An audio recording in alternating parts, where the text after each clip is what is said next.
Según algunos estudios que señala el Instituto Nacional de Encuestas y Geografía, el INEGI, la percepción que tenemos mucho sobre el Estado de México en temas de inseguridad es de un 90%. Y curiosamente esto nos coloca como la segunda entidad más peligrosa del país después de Zacatecas. Hoy te quiero platicar de las veces que he estado expuesto en la inseguridad en el Estado de México y probablemente esto te pueda ayudar a prevenir este tipo de cosas o algo de lo que me funcionó en su momento y del por qué es que tampoco me siento tan seguro de estar en la calle.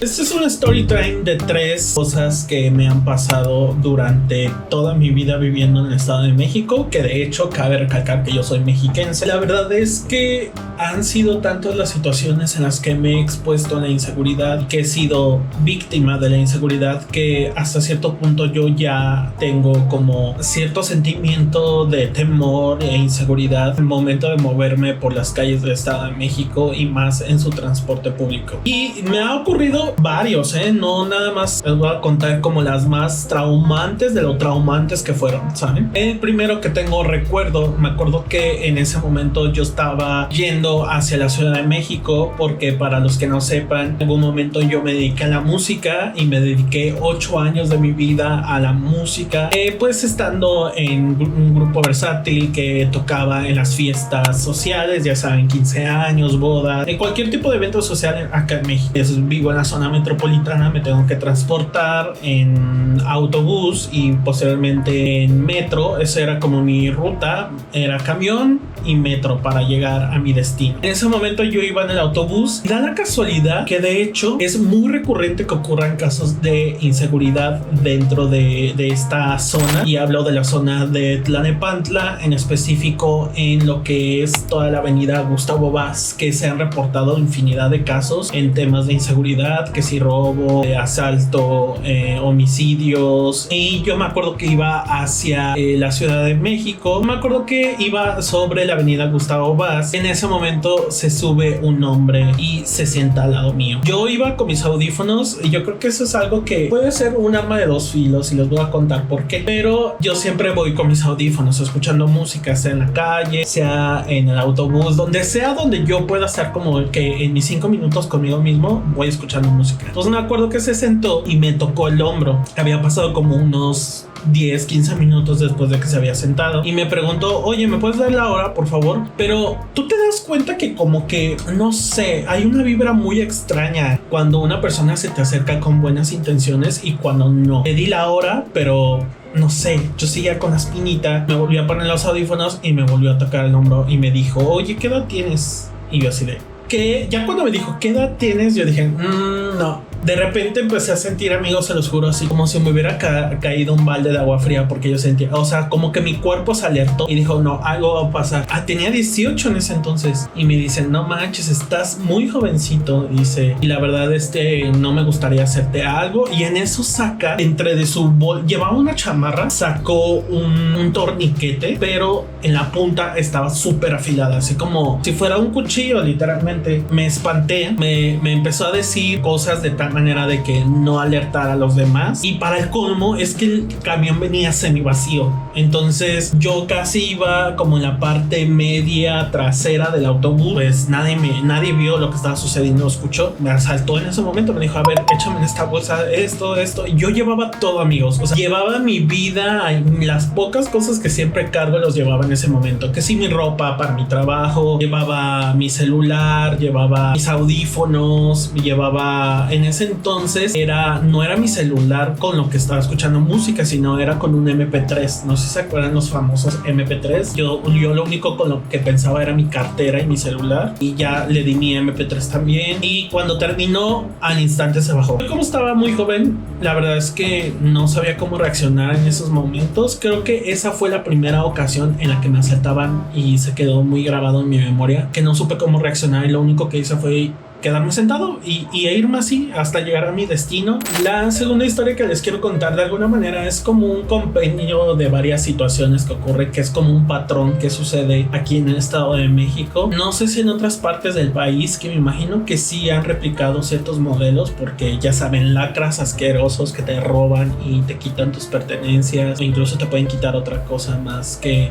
temas materiales, ¿verdad? Algo que siempre sufrí más en el transporte, porque incluso en la calle solamente me ocurrió una ocasión. El patrón que se repite más, por ejemplo, al momento de temas de inseguridad y eso, en el transporte son los famosos vendedores ambulantes. Y estos vendedores se suben, o sea, sin mentirles, yo creo que al menos aquí en la zona metropolitana de Estado de México, cada 5 minutos hay un vendedor. Es increíble la situación en la que estamos viviendo, y que la última vez que me subí a un transporte lo noté que aún era peor. O sea, todavía no se bajaba uno cuando ya se estaba subiendo otra persona a subir. Y es que pues en teoría son vendedores típicos que se suben a vender dulces, a vender, no sé, que si el llavero, que si la pulsera. El tema es que algunos vendedores es como una fachada para realmente extorsionarte. Se suben con esa actitud de ok, a ver, vengo a vender esto, me lo tienen que comprar sí o sí, y casi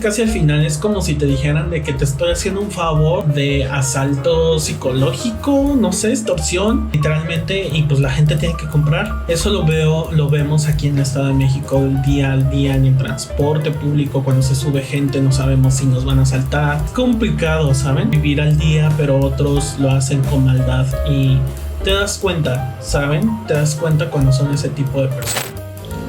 Les quería mostrar por último que ahorita estamos en épocas de lluvia y miren ese cielo, está hermoso, ¿no?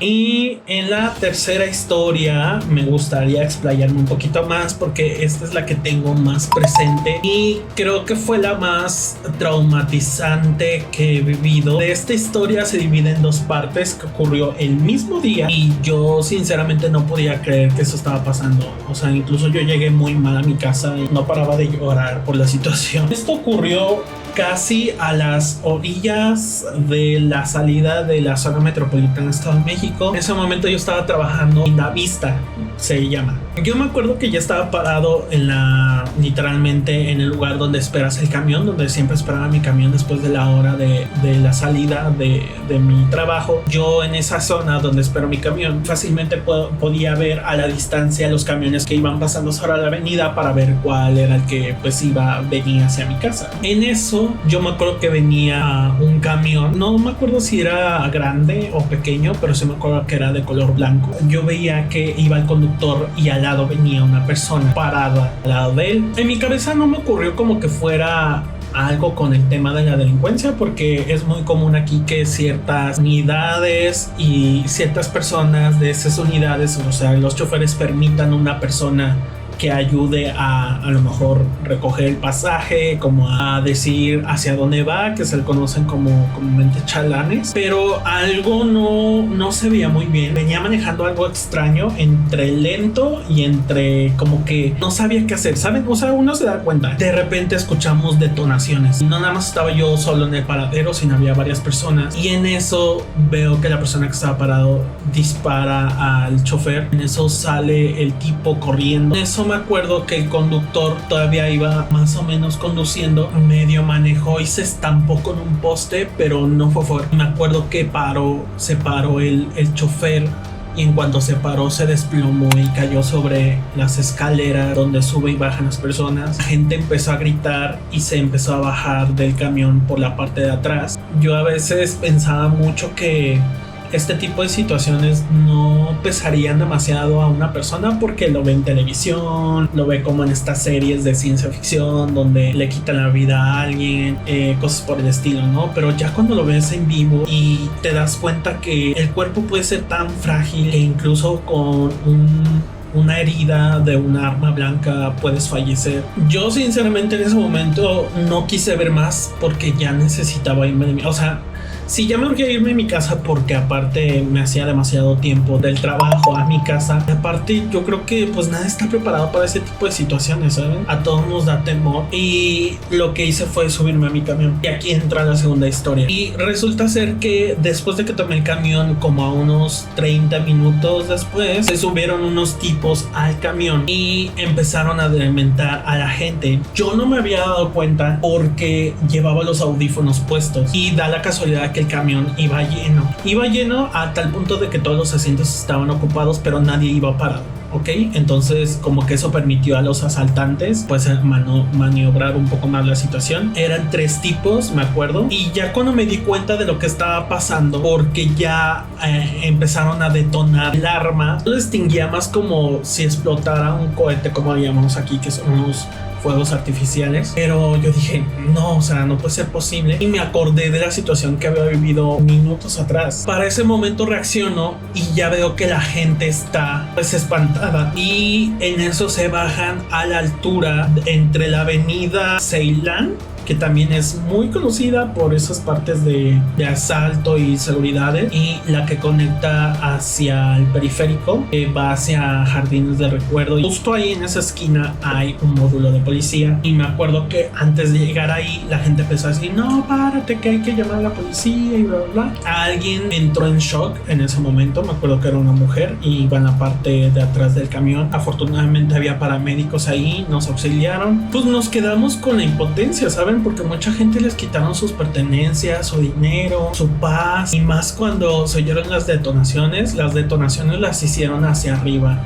hacia el techo. Estuvimos ahí como media hora y tuvimos que dejar a la señora junto con otros familiares que iban con ella, pues, para poderla estabilizar y los demás continuar con nuestro camino. Mucha gente decidió pues continuar porque ya necesitamos irnos a nuestras casas. O sea, imagínense, ya estábamos expuestos en la calle, ya era un poco tarde, y la recomendación que nos hicieron fue que cerrara ahorita las puertas, que ya no subieran a nadie más y que el chofer por nada del mundo permitiera que alguien subiera. Y lo único que hicieron fue escoltarnos en lo que terminaba la ruta. Y pues nada, yo me acuerdo que bajé en el paradero que quedaba más cerca de mi casa, y pues yo venía zombie. Yo sentía que hasta cierto punto era una terrible pesadilla, pero ya cuando llegué a mi casa, inventé mis cosas, le empecé a platicar a mi mamá. Y pues ella espantada me dijo así como de, pero tú, o sea, físicamente estás bien, y así. Yo, bueno, sí, pero emocionalmente estoy hecho una sopa en mi cabeza. Me dio este sentimiento como de angustia, como de temor, como de impotencia, tristeza, no sé.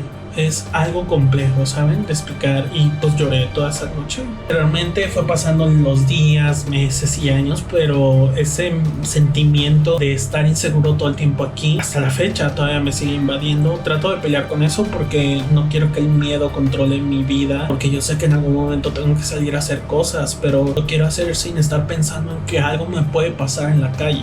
Así como miles y millones de mexicanos que pensamos que nos puede pasar en la calle, porque realmente hay zonas que son muy peligrosas. El Estado de México es una de ellas. Yo vivo en uno de los municipios más peligrosos, ¿saben? Es complejo lidiar con eso. No es como que puedas salir de aquí, huir e irnos a vivir a otros lados, porque pues vivimos al día muchos de nosotros, y lamentablemente gente se aprovecha de eso. Pero si tenemos esa percepción, como se las mostré de este censo, de más del 90% percibimos que el Estado de México es peligroso, es porque algo pasa realmente. O sea, sí está sucediendo. No es como que nos los inventemos y escuchamos la historia de la vecina, del primo, del papá, sino porque lo vivimos al día todos. No quiero que en este canal se quede como con esa idea, repito, de que todo el Estado de México es horrible, porque hay cosas muy interesantes y bonitas que rescatar y aplaudir, pero sí quiero dar a entender que sí, esta es la realidad que muchos vivimos todos los días. No sé si algún día esto acabe o mejore, pero deben de saber que todos los días sobrevivimos a este tipo de situaciones. Ojalá y sirva de algo este story time.